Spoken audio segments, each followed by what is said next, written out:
Situs kota bawah tanah yang ditemukan di Kapadokia, Turki terkenal hingga seluruh dunia.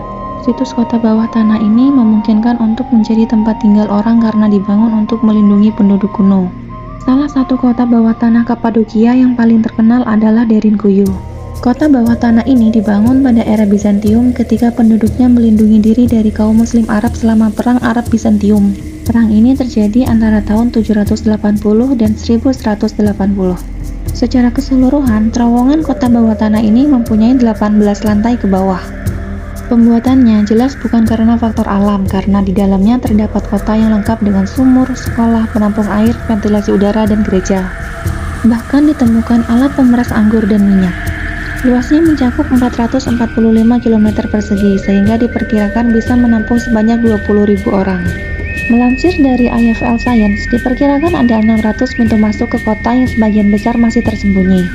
Lorong-lorong itu seperti dilindungi oleh pintu batu sebesar 454 kg yang hanya bisa dibuka dari dalam. Tempat ini kemudian menjadi lokasi pariwisata dan berada di daftar warisan dunia. Pada tahun 1985, situs ini kemudian menjadi tujuan wisata utama. Wisatawan yang hendak mengunjungi kota ini bisa melalui Gureme dari Ankara. Lokasinya berada di 35 km ke selatan kota itu dan tersembunyi di bawah jalan berdebu Derinkuyu. Tidak hanya di Derinkuyu, kota bawah tanah seperti ini diperkirakan ada lebih dari 200 tempat. Kota-kota ini dibuat dengan batu vulkanik yang diukur seperti Kaymakli dekat Nevşehir dan Mazi dekat Urgup. Semua kota bawah tanah ini berada di jarak yang tidak jauh dari Derinkuyu dan berada di tengah-tengah Turki. Beberapa ahli menyebut bahwa penduduk Derinkuyu dapat mengunjungi kota-kota bawah tanah lainnya lewat jaringan terowongan besar yang masih tersembunyi. Dalam laporan National Geographic tahun 2015, terdapat kota bawah tanah lain di bawah kastil puncak bukit peninggalan Bizantium di Nevşehir. Kota bawah tanah ini ditemukan ketika ada proyek perumahan di atasnya. Para ahli geofisika Nevşehir University melakukan survei sistematis pada area 4 km.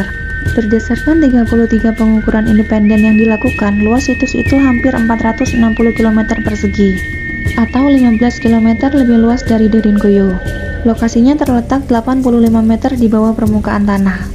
Murat Gulyas, arkeolog penanggung jawab penyelidikan itu dari Nevşehir Museum, mengatakan ukuran pastinya sebenarnya tidak diketahui. Murat menjelaskan sampai sekarang belum bisa dikatakan, tetapi mengingat lokasi kota, pertahanan, dan kedekatannya dengan pasokan air, kemungkinan besar itu mencakup area yang sangat luas. Terdapat kontroversi mengenai siapakah yang pertama kali membangun kompleks situs bawah tanah tersebut. Beberapa ahli Turki berpendapat bahwa bangsa Hittite yang membangun tingkat pertama sebagai gudang. Karena cap-cap bangsa Hittite ditemukan penduduk setempat saat membangun pondasi rumah mereka. Dan adanya kota Hittite kuno Goludagi yang berada 20 km sebelah barat daya Derinkuyu. Menurut penelitian Departemen Kebudayaan Turki, gua-gua pertama kemungkinan mulai diperdalam pada batuan vulkanik lunak di bawah Kapadokia oleh bangsa Frigia. Bangsa Frigia merupakan bagian dari bangsa Indo-Eropa kuno pada abad ke-7 hingga ke-8 sebelum Masehi.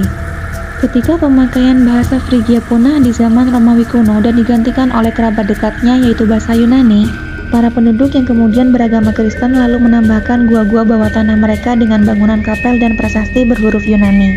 Kota di Derinkuyu terbentuk sepenuhnya pada masa Bizantium yang ketika itu kerap digunakan sebagai perlindungan terhadap Muslim Arab selama peperangan Bizantium Arab. Derinkuyu terhubung dengan kota-kota bawah tanah lainnya melalui terowongan yang panjangnya bermil-mil. Beberapa artefak yang ditemukan di pemukiman bawah tanah tersebut berasal dari periode Bizantium Tengah, yaitu pada abad ke-5 hingga ke-10. Kota-kota ini tetap dipakai oleh para penduduk asli Kristen sebagai tempat perlindungan terhadap serangan suku-suku Mongol di bawah pimpinan Timur Leng pada abad ke-14. Setelah wilayah ini jatuh di bawah kekuasaan Utsmaniyah, kota-kota ini digunakan sebagai lubang perlindungan terhadap penguasa Muslim Turki. R.M. Dawkins, seorang ahli bahasa Cambridge yang meneliti penduduk Yunani Kapadokia antara tahun 1909 hingga 1911, mencatat pada tahun 1909, ketika datang berita terbaru tentang pembantaian di Adana, sebagian besar penduduk Aso berlindung di ruang-ruang bawah tanah ini. Dan selama beberapa malam, mereka tidak berani tidur di atas permukaan tanah. Ketika penduduk Kristen di wilayah tersebut terusir pada tahun 1923 dalam peristiwa pertukaran penduduk antara Yunani dan Turki, kompleks pemukiman bawah tanah tersebut lalu tidak ditempati lagi. Teori lain menyatakan bahwa kota-kota bawah tanah ini dibentuk selama peristiwa biras muda sekitar 14.500 tahun silam. Peristiwa itu adalah ketika sebuah komet pecah dan mengirimkan potongan-potongannya yang meledak di atmosfer, sehingga matahari tertutup berbulan-bulan lamanya.